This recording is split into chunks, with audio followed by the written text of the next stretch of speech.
अगर तुम pushups, pullups, core control और स्क्वाट्स को परफेक्टली बिना ज्यादा थके कर पाते हो तो कॉन्ग्रेचुलेशंस, अब तुम एलिजिबल हो कैलिस्थेनिक स्किल्स सीखने के लिए। अगर ये फाउंडेशन स्ट्रॉन्ग है तो तुम्हारे लिए स्किल सीखना काफी आसान हो जाएगा। लेकिन अगर तुम इन बेसिक कैलिस्थेनिक में लूज हो तो चाहे कितनी भी स्किल प्रैक्टिस क्यों न कर लो, तुम उसमें फेल हो ही जाओगे और फिर स्किल्स परफॉर्म करते टाइम तुम्हारा बॉडी कंट्रोल इम्बैलेंस होगा और प्रोग्रेस तो बिल्कुल भी नहीं होगी। तो इसीलिए हर एक बिगिनर का पहला स्टेप होता है अपना फाउंडेशन स्ट्रॉन्ग करना, मतलब बेसिक कैलिस्थेनिक, जिसमें पुश, पुल, कोर और लेग्स को मास्टर करना पड़ता है। जब ये बेस स्ट्रॉन्ग हो जाता है तब तुम एडवांस लेवल के वर्कआउट्स को हैंडल कर पाते हो और फिर असली गेम स्टार्ट होता है कैलिस्थेनिक स्किल्स, जिसमें फ्रंट लेवर, प्लैंच और मसल अप जैसी स्किल्स को कॉन्फिडेंटली सीखा जा सकता है। But the biggest problem is कि तुम्हें कौन बताएगा कि एक बिगिनर से प्रो तक का वर्कआउट प्लान क्या होना चाहिए और जिससे तुम्हारी बॉडी रिकवर और स्ट्रेंथ दोनों बढ़ेगी। तो डोंट वरी, मैंने वीडियो के एंड में एक बिगिनर टू एडवांस लेवल का वर्कआउट रोड मैप दिया है। लेकिन उससे पहले जान लेते हैं कि तुम इस वीडियो में क्या सीखने वाले हो। 5 calisthenic skills like handstand, L sit, one arm pushup, tuck planche और फ्रॉग हैंड स्टैंड, और कैसे इन सभी स्किल्स को स्टेप बाय स्टेप मास्टर करनी है, उन सभी टेक्निक्स और प्रोग्रेशंस को फॉलो करके जिससे तुम स्किल्स फास्ट तरीके से सीख पाओगे, और कौन सी मिस्टेक्स तुम्हें अवॉइड करनी है, वरना बस एक गलती तुम्हारा हाथ पैर तोड़ सकती है। और कुछ ऐसे मिथ्स भी क्लियर करेंगे जिसकी वजह से ना तुम कैलिस्थेनिक कर पा रहे हो और ना ही स्किल सीख पा रहे हो। तो सबसे पहले उन बकवास मिथ्स को क्लियर कर लेते हैं, क्योंकि तुम मुझे हर दिन ऐसे कमेंट्स करते हो कि भाई मैं तो बहुत पतला हूँ, अगर कैलिस्थेनिक करूंगा तो और पतला हो जाऊंगा। तो सुनो, तुम पतले हो या मोटे हो, तुम्हारी एज 12 साल है या 20 साल, चाहे तुम लड़का हो या लड़की, तुम गरीब हो या अमीर, तुम 100% एलिजिबल हो कैलिस्थेनिक करने के लिए, क्योंकि तुम्हारी बॉडी कोई रुकावट नहीं है, वो सिर्फ एक सिस्टम है जो तब तक ग्रो करती रहेगी जब तक तुम उसे पुश करते रहोगे। और जब तुम वर्कआउट्स करना स्टार्ट करते हो तो तुम्हारा पूरा माइंड, बॉडी और मसल्स, तुम्हारे स्ट्रेंथ सभी कुछ नेचुरल तरीके से डेवलप होते हैं और तुम्हारी हाइट और पोस्चर दोनों अपने फुल पोटेंशियल तक ग्रो करते हैं। तो हाँ, ये बात अब क्लियर कर लो, अभी तुम जिस भी फेज में हो तुम बिल्कुल कैलिस्थेनिक कर सकते हो। तो अब इस वीडियो को शुरू करते हैं।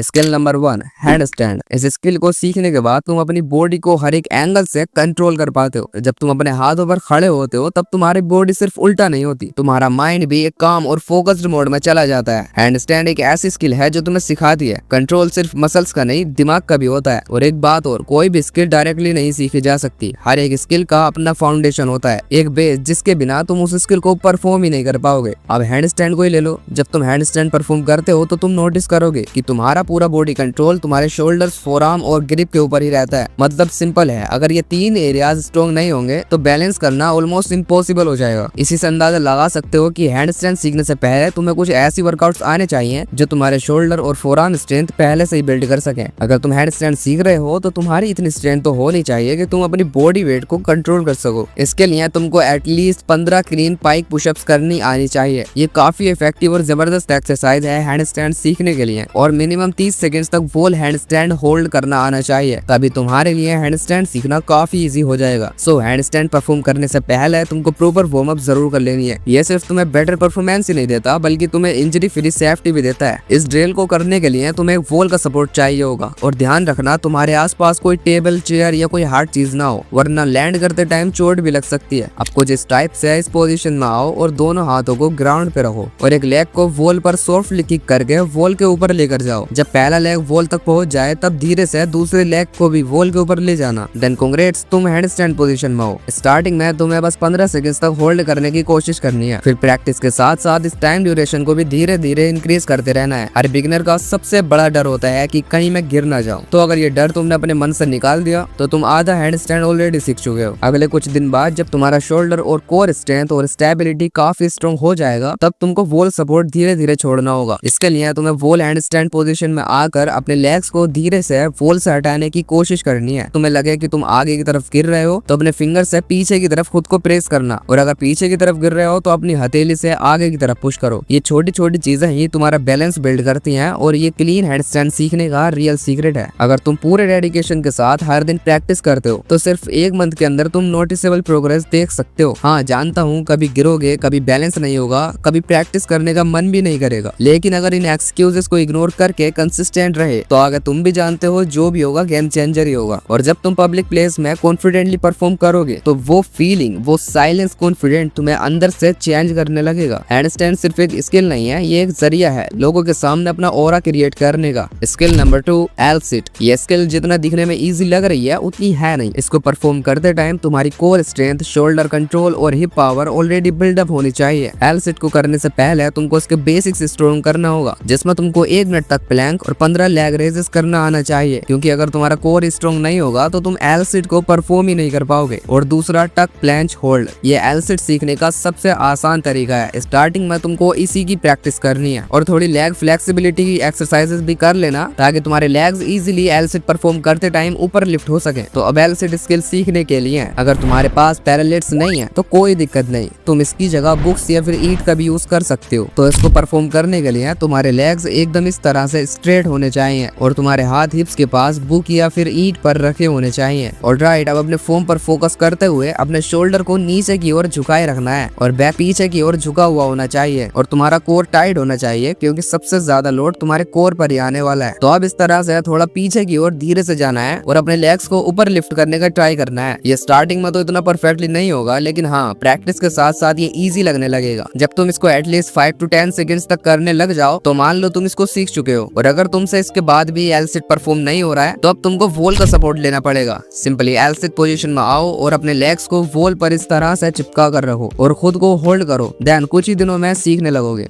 Skill number 3, one arm pushup. One arm pushup सीखने से पहले तुम्हें इसका फॉर्म और बॉडी पोजीशनिंग को समझना होगा, क्योंकि जब तुम वन आर्म पुशअप करते हो तो तुम्हारा ओवरऑल बॉडी वेट एक आर्म पर ही रहता है, जिस वजह से उसमें सबसे ज्यादा कोर इन्वॉल्व होता है। इसलिए एक स्ट्रॉन्ग स्टेबल कोर होना इस स्किल के लिए एब्सोल्युटली नेसेसरी है। अगर तुम्हारी कोर स्ट्रेंथ ऑलरेडी अच्छी है तो तुम्हें इस स्किल को मास्टर करने में ज्यादा प्रॉब्लम नहीं होगी। सो जब तुम वन आर्म पुशअप करते हो तो तुम्हें अपने पैरों को नॉर्मल पुशअप के मुकाबले थोड़ा ज्यादा वाइड रखना होता है। ये एक्स्ट्रा विड्थ तुम्हें स्टेबिलिटी और बैलेंस दोनों देती है। और साथ ही जिस हाथ से तुम पुशअप लगा रहे हो उसे नॉर्मल पुशअप से थोड़ा आगे की तरफ रखना, ताकि जब तुम डाउन जाओ तो बॉडी का सेंटर ऑफ मास बैलेंस में रह सके। अब बात करते हैं इसकी प्रोग्रेशंस की, क्योंकि direct one arm pushup attempt करना सेफ नहीं है। अगर तुम इसे पहली बार ट्राई करोगे तो हो सकता है तुम्हारे एल्बो में हल्का पेन या स्ट्रेन फील हो, तो ये बिल्कुल नॉर्मल है। इसीलिए वन आर्म पुशअप पर शिफ्ट होने से पहले तुम्हें आर्चर पुशअप्स को मास्टर करना चाहिए। आर्चर पुशअप्स एक परफेक्ट वे है वन आर्म पुशअप पर शिफ्ट करने का, जो तुम्हारे एल्बोज और स्टेबलाइजर्स को वन आर्म पुशअप करने के लिए प्रिपेयर करता है। वो मेरी मानो तो 3-4 दिन तक सिर्फ आर्चर पुशअप्स पर ही फोकस करना, ताकि तुम्हारा बॉडी पैटर्न और कंट्रोल दोनों डेवलप हो जाए। अगर तुम्हारी ओवरऑल स्ट्रेंथ अच्छी है तो सिर्फ कुछ ही दिनों में तुम अपना पहला क्लीन वन आर्म पुशअप कर पाओगे। अपने पर्सनल ओपिनियन से बताऊं तो अगर तुम 30 क्लीन पुशअप्स कर पाते हो और 1 मिनट तक प्लैंक कंफर्टेबली कर पाते हो तो तुम रेडी हो इस स्किल को सीखने के लिए। ये दोनों ड्रिल्स तुम्हारे कोर और अपर बॉडी स्ट्रेंथ को इतना स्ट्रॉन्ग बना देती है कि तुम वन आर्म पुशअप का प्रेशर इजीली हैंडल कर पाते हो। जब तक तुम 10 क्लीन आर्चर पुशअप्स नहीं कर पाओगे तब तक डायरेक्टली वन आर्म पुशअप पर शिफ्ट मत करना, वरना इम्बैलेंस और एल्बो इंजरी भी हो सकती है। स्किल नंबर 4, एल्बो टक प्लैंच। इसको सीखने से पहले एक बात समझ लो, इस स्किल में सबसे इंपॉर्टेंट है तुम्हारी फॉर्म और बैलेंस मेंटेनेंस। अगर तुम प्रॉपर्ली 10 पुशअप्स भी कर लेते हो तो मजाक से हटके तुम इस स्किल को सीख सकते हो। ये दिखने में हार्ड लगता है पर प्रैक्टिस के साथ साथ इसको जल्दी ही सीखा जा सकता है। बहुत लोग सोचते हैं इसमें बहुत ज्यादा कोर स्ट्रेंथ चाहिए होगा, लेकिन असल में यहाँ तुमको अपना बॉडी बैलेंस को सही से डिस्ट्रीब्यूट करना पड़ता है, क्योंकि टक प्लैंच को परफॉर्म करते टाइम तुम्हारा पूरा वेट तुम्हारे एल्बोज और फोरआर्म पर पड़ता है। एल्बो टक प्लैंच को सीखने से पहले इसकी प्रोग्रेशन को समझ लेते हैं, जिसके बाद इसको सीखना थोड़ा आसान हो जाएगा। स्टेप 1, तुम्हें कम से कम 1 मिनट का प्लैंक होल्ड करना आना चाहिए। अगर तुम कर पाते हो तो काफी सही है। स्टेप 2, अब इसी प्लैंक को थोड़ा एडवांस लेवल पर ट्राई करना। सिंपली प्लैंक पोजीशन में आकर अपने लेग्स को वॉल से चिपका लो और होल्ड करो। इससे तुम प्लैंक पोजीशन में स्टेबल रहना सीख जाओगे। Step 3, wrist warm up. इसको करना सबसे ज्यादा जरूरी है, क्योंकि इस स्किल में सबसे ज्यादा प्रेशर तुम्हारे रिस्ट पर आता है। स्किल प्रैक्टिस करने से पहले 1-2 मिनट अपनी रिस्ट को रोटेशन और स्ट्रेचिंग जरूर से कर लेना। अब आते हैं फॉर्म और प्रैक्टिस पर। इसमें हाथों को ग्राउंड पर साइड बाय साइड या स्लाइटली आउटवर्ड रोटेट करके रखना है, जिसमें तुम कंफर्टेबल हो उसी पोजीशन में रहो। एंड तुम इसको एकदम बिगिनर लेवल से सीख रहे हो तो बेहतर होगा तुम इसको वॉल सपोर्ट से ही स्टार्ट करो, क्योंकि ये तुम्हारे लिए इजी होगा और तुम एल्बो टक प्लैंच पर जल्दी शिफ्ट हो पाओगे। और इस पोजीशन को कम से कम 15 सेकंड्स तक होल्ड करने की कोशिश करनी है। अगर उससे ज्यादा कर पा रहे हो तो और अच्छा है। फिर नेक्स्ट स्टेप में तुमको अपनी लेग्स को एक एक करके ऊपर उठाकर प्रैक्टिस करनी है, जिससे तुमको टक प्लैंच परफॉर्म करते टाइम बैलेंस करना आसान हो जाएगा और तुम अपने आप को कंट्रोल कर पाओगे। एंड फाइनली तुमको टक प्लैंच की प्रैक्टिस करनी है। जो स्टेप्स मैंने बताए हैं पहले इनको अच्छे से सीख लेना, फिर उसके बाद तुम इस स्किल की प्रैक्टिस कर सकते हो। अगले 20 दिन के अंदर ही तुम इसे परफॉर्म करने लगोगे। अगर फॉर्म, स्टेबिलिटी और तुम्हारी स्ट्रेंथ अच्छी होगी तो। Skill number 5, frog stand. Frog stand एक ऐसी स्किल है जिसमें तुम अपने बॉडी का बैलेंस अपने आर्म्स और कोर के कंट्रोल से मेंटेन करते हो। इसलिए ऐसे सीखने से पहले इसके कुछ बेसिक रिक्वायरमेंट्स को जान लेते हैं, क्योंकि फ्रॉग स्टैंड में तुम्हारा कोर एंगेज रहता है, इसलिए प्लैंक होल्ड इस सिचुएशन में सबसे बेस्ट है। अगर तुम 30 सेकंड्स तक प्लैंक होल्ड कर सकते हो तो तुम्हारा फाउंडेशन ऑलमोस्ट रेडी है। दूसरा रिक्वायरमेंट है पाइक होल्ड। इसमें तुम्हें पाइक पुशअप्स नहीं करनी, सिर्फ पाइक पोजीशन में होल्ड करना है। अगर तुम इस पोजीशन में 30 सेकंड्स तक कंफर्टेबली होल्ड कर पा रहे हो तो कांग्रेचुलेशंस, तुम इजीली 15 सेकंड्स तक फ्रॉग स्टैंड कर सकते हो। इस स्किल में तुम अपनी बॉडी को हवा में बैलेंस करना होता है, अपनी एल्बोस को लॉक करके, ताकि तुम्हारा बॉडी वेट इवनली डिस्ट्रीब्यूट हो जाए। ये एक तरह का सपोर्ट सिस्टम बन जाता है जिससे तुम बैलेंस लूज नहीं करते और एकदम स्मूथली इसको परफॉर्म कर पाते हो। इस स्किल में तुम्हारा कोर स्ट्रेंथ, आर्म स्टेबिलिटी और बॉडी कोऑर्डिनेशन सब एक साथ काम करते हैं। स्टार्टिंग में थोड़ा गिरोगे, बैलेंस बनाना मुश्किल होगा, पर जैसे जैसे तुम्हारा रिस्ट और कोर कंट्रोल इंप्रूव होता जाएगा वैसे वैसे तुम्हारा होल्ड टाइम बढ़ता जाएगा। फ्रॉग स्टैंड उतना कॉम्प्लिकेटेड नहीं है जितना वो दिखता है। अगर तुम कंसिस्टेंटली रोज प्रैक्टिस करते हो, सिर्फ 15-20 मिनट डेली भी, तो 10 दिन से भी कम टाइम में तुम फ्रॉग स्टैंड सीख जाओगे। अब तुम कंफ्यूज हो रहे होगे कि आखिर तुमको कौन सी स्किल सीखनी चाहिए और क्या ये सब स्किल एक साथ सीखनी है या फिर एक एक करके। देखो, कैलिस्थेनिक स्किल्स एक फाउंडेशन से जुड़ी होती है। इसका मतलब ये नहीं कि तुम्हें एक स्किल को मास्टर करके ही दूसरी स्किल पर शिफ्ट होना है। अब ये भी नहीं कि तुम सब स्किल से एक साथ सीखना शुरू कर दो। तुम्हें एक स्मार्ट बैलेंस रखना पड़ता है जिसमें तुम एक मेन स्किल पर फोकस करते हो और साथ में 2-3 सपोर्टिव स्किल्स को मेंटेन रखते हो। फॉर एग्जांपल, अगर तुम हैंड स्टैंड सीख रहे हो तो उसके साथ तुम्हें शोल्डर स्ट्रेंथ, कोर बैलेंस और रिस्ट मोबिलिटी ड्रिल्स को भी साथ में प्रैक्टिस करना चाहिए। ये सपोर्टिव एक्सरसाइज ही तुम्हें स्ट्रॉन्ग और स्टेबल बनाती है। मैंने जो तुम्हें स्किल्स बताए हैं उसमें से कुछ स्किल्स को तुम 15 दिन में ही मास्टर कर लोगे और कुछ को सीखने में 2-3 महीने भी लग सकते हैं। तो वो तुम्हारी कंसिस्टेंसी और स्ट्रेंथ पर डिपेंड करता है। इसलिए जो स्किल सही लगे सिर्फ उसी पर फोकस करो। अब क्वेश्चन आता है कि हफ्ते में कितनी बार प्रैक्टिस करनी चाहिए और कैलिस्थेनिक वर्कआउट करने के साथ साथ इसकी प्रैक्टिस कैसे करें, और अगर तुम जिम जाते हो तब भी इस स्किल को कैसे सीख सकते हो। देखो, स्किल ट्रेनिंग एक नॉर्मल वर्कआउट जैसी नहीं होती। यहाँ वॉल्यूम से ज्यादा कंसिस्टेंसी और कंट्रोल मैटर करता है। मेरी मानो तो तुम्हें हफ्ते में सिर्फ 3-4 दिन ही प्रैक्टिस करनी चाहिए। अगर इस प्रोग्रेस को एक स्ट्रक्चर फॉर्म में बताऊं तो मॉर्निंग में तुम्हें स्किल प्रैक्टिस करनी है और शाम को 6 से 8 बजे के बीच में ही जिम या कैलिस्थेनिक्स कर सकते हो। ऐसे दोनों चीजें एक साथ मेंटेन भी हो जाएंगी और स्किल भी सीखोगे और स्ट्रेंथ भी डेवलप होगी और बॉडी तो बनी रही है। सो मैंने जो वीडियो के स्टार्टिंग में प्रॉमिस किया था कि लास्ट में बिगिनर से प्रो तक का रोड मैप दूंगा, तो वो ये है। देखो, अगर तुम बिल्कुल स्टार्टिंग से कैलिस्थेनिक स्टार्ट कर रहे हो तब तुमको मेरा ये कैलिस्थेनिक वाला वीडियो देखना है, जिसमें तुमको पूरा दिन का डाइट प्लान भी मिल जाएगा और 30 दिन का वर्कआउट प्लान भी मिलेगा। उसको 1 महीने तक फॉलो करने के बाद जब तुम्हारी स्ट्रेंथ ठीक ठाक बन जाएगी तब तुम एडवांस कैलिस्थेनिक पर शिफ्ट करोगे, जिसके लिए मेरी इस वीडियो में बताई गई एक्सरसाइजेस को फॉलो करोगे, जिसमें तुमको डे बाय डे के हिसाब से वर्कआउट्स मिलेंगी। जैसे मंडे को कौन सी मसल्स को ट्रेन करना है, ट्यूसडे को कौन सा, ऐसे कर करके पूरे वीक का प्लान मिल जाएगा। और इसको एटलीस्ट 3 महीने तक फॉलो करने के बाद फिर जब तुम्हारी स्ट्रेंथ एकदम प्रो लेवल की हो जाएगी तब तुम इन स्किल्स को सीखना शुरू करोगे। तो ये था वो बिगिनर से प्रो लेवल का रोड मैप। लेकिन अगर तुम ऑलरेडी इंटरमीडिएट या प्रो लेवल के वर्कआउट्स को कर रहे हो तो तुम कैलिस्थेनिक करने के साथ साथ इन स्किल्स की प्रैक्टिस भी कर सकते हो। बाकी फ्यूचर में और भी भयंकर कंटेंट आने वाला है, सो सब्सक्राइब करके रखना।